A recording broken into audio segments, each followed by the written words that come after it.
गांव की मिट्टी में खेलता हुआ अर्जुन आज शहर का बड़ा अफसर बन गया था।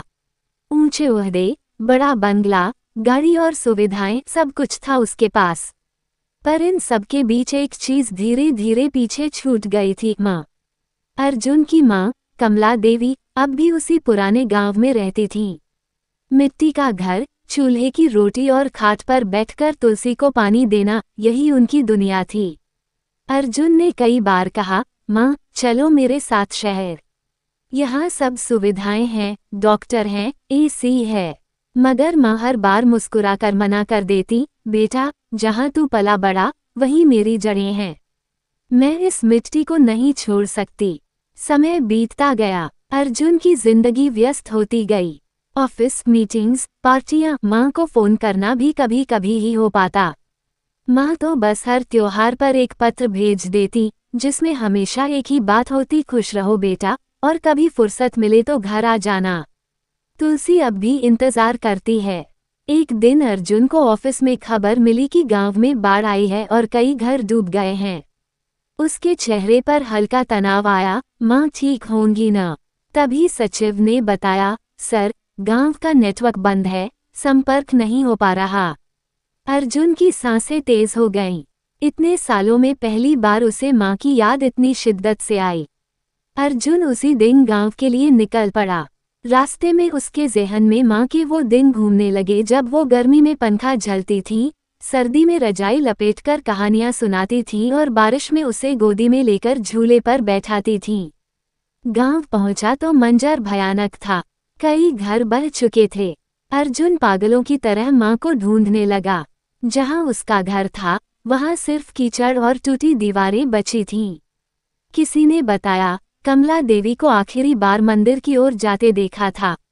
अर्जुन भागकर मंदिर पहुंचा। वहां एक कोने में माँ बैठी थी, भीगी साड़ी, कांपता शरीर, पर आंखों में वही सुकून। अर्जुन दौड़कर माँ से लिपट गया, माँ आप ठीक हैं? माँ ने कांपते हाथों से बेटे का चेहरा छुआ, अर्जुन तू आया, मैं आपको ले जाऊंगा माँ, अब गांव में नहीं रहना। माँ मुस्कुराई, अब तू समझा कि माँ से बड़ा कौन नहीं होता। अर्जुन चुप हो गया, आंखों से आंसू बहने लगे। उसने माँ को गोद में उठाया, जैसे बचपन में माँ उसे उठाती थी।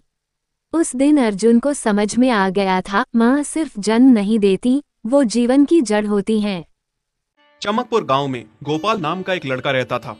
उसकी सौतेली माँ और बाप ने उसे घर से निकाल दिया था। उसकी सौतेली माँ ने सब कुछ अपने और अपने बच्चों के नाम पे कर रखा था और गोपाल को हिस्से के नाम पे 3 गायें दे रखी थी। गोपाल पढ़ा लिखा तो बहुत था, पर नौकरी ना मिलने के कारण उसने सोच लिया था कि वो अब उन तीनों गायें की खूब देख रेख करके उनसे जो दूध मिलेगा उसे बेच के अपना कारोबार चलाएगा।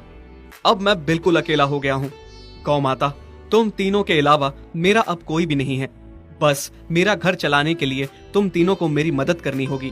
तीनों गायें बहुत ही हट्टी कट्टी और जवान थीं और रिश्ते में भी एक दूसरे की बहनें लगती थीं। चंपा, चमेली और मैना। मैना सबसे बड़ी और समझदार गाय थी।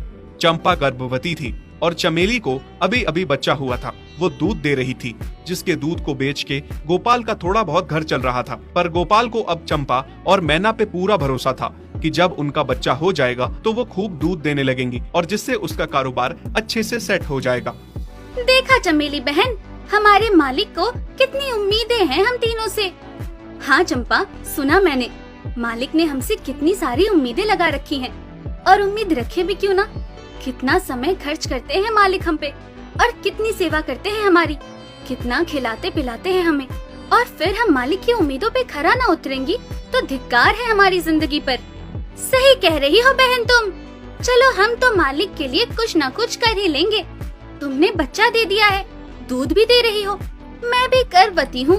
थोड़े दिनों में मैं भी बच्चे को जन्म दे दूंगी, फिर दूध भी देने लगूंगी। लेकिन इस मैना दीदी को देखो, हम दोनों से बड़ी हैं, एक बार भी बच्चा न दे पाई आज तक। क्या इसका फर्ज नहीं बनता मालिक के लिए कुछ?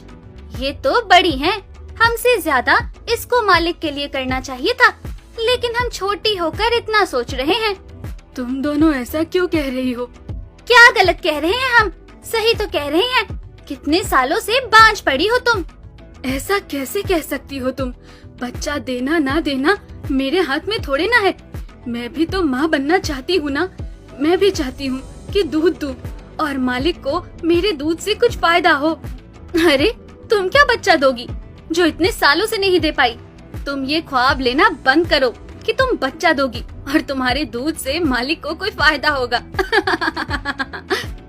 दोनों छोटी बहनें बड़ी बहन मैना की बेबसी का मजाक उड़ाती हैं और उस पे हंसती हैं। इस बात से मैना बहुत दुखी होती है और रोती है कि उसी की बहनें उसको दिलासा देने की बजाय उसे ताने मार रही हैं, उसका मजाक उड़ा रही हैं। फिर एक दिन गोपाल का पड़ोसी उससे कहता है, अरे गोपाल, तुम्हारी 2 गाय तो ठीक है, एक गाय का क्या है? उससे तुम्हें कोई फायदा नहीं है, बेच क्यों नहीं देते उसे?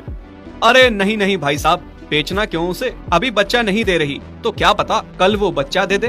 कोई भी काम जल्दबाजी में नहीं करना चाहिए। अरे नहीं गोपाल, मेरे कहने का ये मतलब था कि तुम्हें अपना कारोबार जल्द खड़ा करने की जरूरत है, क्योंकि तुम्हारे घर वालों ने तुम्हारे साथ जो कुछ भी किया वो बहुत गलत था। अब तुम्हें जो भी करना है अकेले ही करना है।